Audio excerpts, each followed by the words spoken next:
अध्यात्म में अगर आप उच्च स्तरीय स्थान प्राप्त करना चाहते हैं, तो आपको इस भौतिक जगत के सही और गलत का साफ-साफ अंदेशा होना चाहिए और सही और गलत का सिर्फ अंदेशा होने से काम नहीं चलेगा, आपको उस पर अमल भी करना पड़ेगा और आपका वो सही और गलत आपके फ़ेवर वाला सही और गलत बिल्कुल भी नहीं होना चाहिए।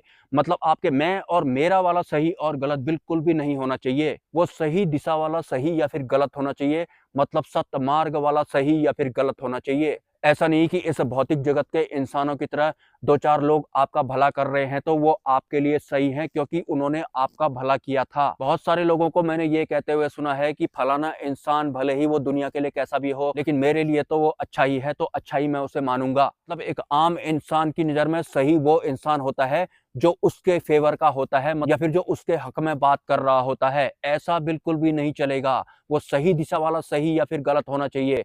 सत्य मार्ग वाला सही होना चाहिए, वरना इस तरह के लोगों को आप कलीग्रस्त इंसान भी कह सकते हैं। और बहुत सारे लोग कल की भगवान के बारे में बताओ भी बोलते हैं, जबकि जो कलीग्रस्त इंसान होते हैं, कली ने उनको इतने सूक्ष्म तरीके से जकड़ रखा है, मतलब कलीग्रस्त बना रखा है कि वही पूछते हैं कि भगवान कल की आखिर होंगे कैसे। और हमने सुना है कि वो आम इंसानों का वध करेंगे, मतलब कलीग्रस्त इंसानों का वध करेंगे। तो वो कलीग्रस्त इंसान होंगे कौन? वास्तव में भगवान कल्कि को कलीग्रस्त इंसानों का वध करने की जरूरत ही नहीं है। उन्होंने तो अपना एडवांस में ही वध कर लिया है, क्योंकि वो वास्तविकता में है ही नहीं। वो पूर्ण रूप से कली के आवरण में आ चुके हैं, उसकी गिरफ्त में आ चुके हैं। अरे भगवान कल्कि क्या कलीग्रस्त लोगों का वध करेंगे? उन्होंने तो खुद का ही वध पहले से किया हुआ है। उन्हें इस बात का भास या फिर ज्ञान तक नहीं है कि कलीग्रस्त तो मैं ही हूँ। इन्हीं काम, क्रोध, लोभ, मोह, भय का सहारा लेकर कली एक आम इंसान को अपने अधीन करता है और उसने किया भी हुआ है। जैसे किसी इंसान के दिन खराब चल रहे हैं, तो एक कलीग्रस्त इंसान ने उनका भला कर दिया और वही उसके लिए भगवान हो गया। कली ने उसे अपने आवरण के अंडर में कर लिया। ऐसा करके एक आम इंसान की नजर में वही भगवान होता है जो कि उसका भला करता है। और इस तरह की भलाई करके या फिर छोटी छोटी जरूरतें पूरी करके भी कली इंसानों को अपने अधीन में करता है। जिस इंसान के अंदर लोभ या फिर लालच नहीं होता है, उसे इस दुनिया का कोई भी इंसान खरीद नहीं सकता और ना ही उसे हराया जा सकता है। उसे सिर्फ मारा जा सकता है, लेकिन मिटाया उसे फिर भी नहीं जा सकता। मैंने अपने एक वीडियो में बोला था कि जो कली राक्षस है, उसने आम इंसान को इतनी बारीकी से अपने अंडर में किया हुआ है, उन्हें पता भी नहीं है कि उनकी वास्तविकता तो बहुत पहले छिन चुकी है। उनके इस फिजिकल शरीर को जो भी सुख देगा वो उनके लिए भगवान हो जाता है। वो कली राक्षस भी हो सकता है, जिसने जानबूझकर तुम्हारा भला किया ताकि तुम उनके अधीन हो जाओ। और कली राक्षस जो है वो रूप बदलने में भी माहिर है। वो आम इंसान को जो कि कलीग्रस्त हैं, भगवान कल्कि के ही विरुद्ध खड़ा कर देने वाला है। उसे खड़े करने की जरूरत नहीं है। एक आम इंसान जो कलीग्रस्त है वो ऑटोमेटिक भगवान कल्कि के विरुद्ध खड़ा है आंतरिक स्तर पर, और वो भगवान कल्कि के ही विरुद्ध खड़ा होने वाला है। और एक दिन उसे एहसास होगा कि ये उसने क्या कर दिया, ये वो किसके खिलाफ खड़े हो गए थे, वो अपने ही खिलाफ खड़े हो गए हैं। जो कलीग्रस्त इंसान है उन्हें अपने ही खिलाफ कर दिया गया है, वो भी आंतरिक स्तर पर। मतलब अपना वध तो वो ऑलरेडी कर चुके हैं। अगर वो समय रहते नहीं जागे, उनकी अंतरिम जागृति की शुरुआत नहीं हुई, काम, क्रोध, लोभ, मोह, भय का बोध उन्हें नहीं हुआ, तो आपको पता है कि इस दुनिया में कितने प्रतिशत लोग होंगे जो काम, क्रोध, लोभ, मोह, भय या फिर मन के गुलाम होंगे या फिर अपनी बुद्धि के गुलाम होंगे। फिर आपके मन में इस तरह का सवाल या फिर जवाब आपके पास नहीं पहुंचना चाहिए कि दुनिया में सिर्फ 33 करोड़ या फिर 33,000 लोग ही जीवित बच पाएंगे, बाकी के सबके सबका ठेका कर दिया जाएगा। क्यों कर दिया जाएगा बाकी लोगों का ठेका, ये तो आपको पहले से ही पता है। और हाँ, थोड़े दिन पहले मैंने एक वीडियो बनाया था कि क्या आतंकवादी को आत्मज्ञान या फिर मोक्ष प्राप्त हो सकता है, या फिर किसी मर्डरची को क्या आत्मज्ञान या फिर परमात्मा घटित हो सकते हैं। तो फिर मुझे उस वीडियो में एक कमेंट आया था, जो इंसान किसी पराई स्त्री के साथ संभोग कर रहा है, क्या उसे भी आत्मज्ञान या फिर मोक्ष प्राप्त हो सकता है? हाँ, इन सबको ही मोक्ष, मुक्ति या फिर परमात्मा घटित हो सकते हैं। मेरा ऐसा बोलने का बिल्कुल भी ये मतलब नहीं है कि मैंने ऐसा बोल दिया, आपने सुन लिया, ज्ञान इकट्ठा कर लिया और अपने अंदर ठूस लिया और उसके बाद आपको अपने अहंकार को तृप्त करने का लाइसेंस जैसा मिल गया।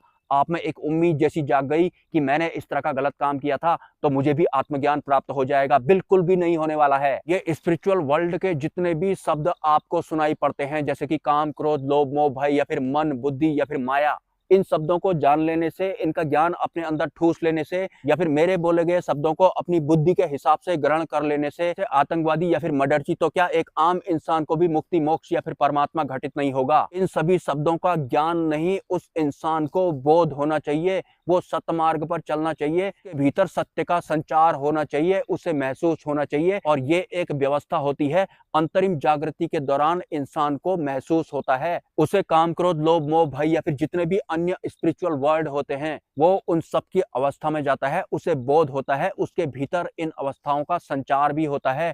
तब जाकर ही उसे काम, क्रोध, लोभ, मोह, भय का वास्तविक सत्य पता लगता है। ज्ञान इकट्ठा कर लेने से किसी को भी मोक्ष या फिर मुक्ति नहीं मिलती है, वो सिर्फ एक कथावाचक तक बन सकता है, जो बाहरी तत्वों से ज्ञान इकट्ठा करने की वजह से अपने अंतःकरण का तो पहले ही नाश करवा चुका होता है, और उस ज्ञान को दुनिया में उड़ेलने के बाद वो जो लोग उसे सुन रहे होते हैं, उनके भी अंतःकरण का नाश ही करवा रहे होते हैं। किसी भी विषय का ज्ञान और बोध धरती आसमान का नहीं, पाताल और आसमान का विषय होते हैं। किसी शब्द का ज्ञान हो जाना और उस शब्द की अवस्था में पहुंच जाना, पाताल लोक और आसमान के बराबर का फर्क होता है ज्ञान और बोध में। पूरे पृथ्वी लोक में 97% जो लोग हैं वो अपने बुद्धि या फिर मन के अकॉर्डिंग जी रहे हैं, और अपनी बुद्धि और मन के अकॉर्डिंग ही उन्होंने अपने अंदर ज्ञान भी ठूसा हुआ है। वो इस गलतफहमी में भी चल रहे होंगे कि उन्हें आत्मज्ञान घटित हो चुका है, क्योंकि उन्हें इतने सारे शब्दों का ज्ञान भी तो हो चुका है, काम, क्रोध, लोभ, मोह, भय, माया, सिद्धियां, मुक्ति, मोक्ष, परमात्मा, परम शून्य, इतना सारा ज्ञान आपने अपने अंदर ठूस लिया। आपको ये पता लगा क्या कि आप हैं कौन, मैं कौन हूं? नहीं पता लगा ना। पता है क्यों नहीं पता लगा? क्योंकि आपने सिर्फ बाहरी तत्वों का ही ज्ञान इकट्ठा किया है। जिन बाहरी तत्वों के बारे में आपको अपने दिमाग या फिर अपने मन द्वारा पता लगा है, वो भी वास्तविकता नहीं है, वो भी फर्जी है, फेक है। आपको तो माया ने ही ठग दिया है, मतलब आपको बुद्धि और आपके मन ने ही ठग दिया है। अगर आपको कोई ज्ञान ग्रहण करना है तो ज्ञान को ऐसे ग्रहण करें कि वो आपको आपसे ही मिला दे। जब तक आप खुद से नहीं मिल जाएंगे, आपको इस ब्रह्मांड का, इस पृथ्वी लोक का, हमारे शरीर का, माया का या फिर काम, क्रोध, लोभ, मोह, भय का बोध नहीं होगा। सिर्फ ज्ञान ही आप इकट्ठा करते रह जाएंगे। ज्ञान ऐसे ग्रहण करें कि आपकी आपसे ही मुलाकात हो जाए। गुरु ऐसे होने चाहिए जो आपको आपसे ही सबसे पहले मिला दें। आप अगर अपने आप को ही जान जाते हैं तो आप इस पूरे ब्रह्मांड को भी जान जाते हैं। लेकिन शुरुआती बिंदु आप होते हैं। अध्यात्म की यात्रा अगर आप कर रहे हैं तो सबसे पहले आपको अपने अंदर को झांकना है, इस दुनिया को नहीं जान लेना है। ऐसे सवाल नहीं करने हैं कि उस लोक के बारे में बताओ, उस तारे के बारे में बताओ, उस सिद्धि के बारे में बताओ। अरे मेरे बारे में बताओ भी आपको किसी दूसरे से नहीं पूछना है, अपने बारे में आपको स्वयं ही जानना है।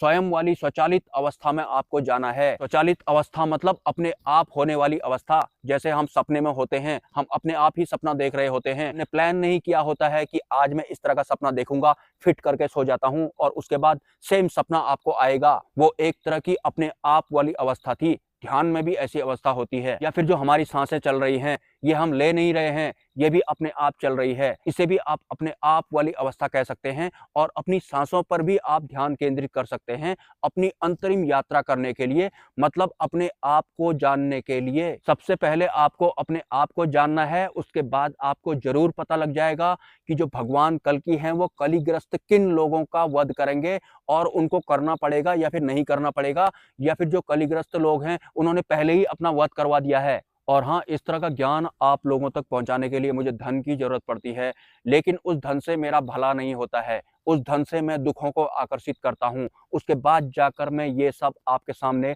रख पाता हूँ। मुझे नहीं पता ये रहस्य आपको कभी पता लगेगा भी या नहीं पता लगेगा। एनीवे, जब भी मैं इस संसार से ऊपर उठने के विषय में वीडियोस बनाता हूँ तो मेरा बहुत तरीके से नुकसान होता है, क्योंकि एक आम इंसान को या फिर एक साधक को जो भी करना होता है माया के आवरण के अंडर में ही करना होता है। अगर हम माया के आवरण से बाहर निकलने की कोशिश करते हैं या फिर दूसरों को भी बाहर निकलवाने की कोशिश करते हैं तो फिर माया उस इंसान को तरह तरह से दंडित करती है। और वो दंड किसी भी तरीके का हो सकता है, क्योंकि सूक्ष्म जगत की जो सत्ताएं होती हैं वो लिमिटलेस होती हैं। तो लिमिटलेस दुखों को आकर्षित करने की या फिर उनको सहने की क्षमता अगर हम में होगी, तब जाकर ही हम माया के आवरण के साथ साथ माया के आवरण से कुछ हद तक बाहर भी चले जाते हैं। मिलते हैं नेक्स्ट वीडियो में। नमस्कार।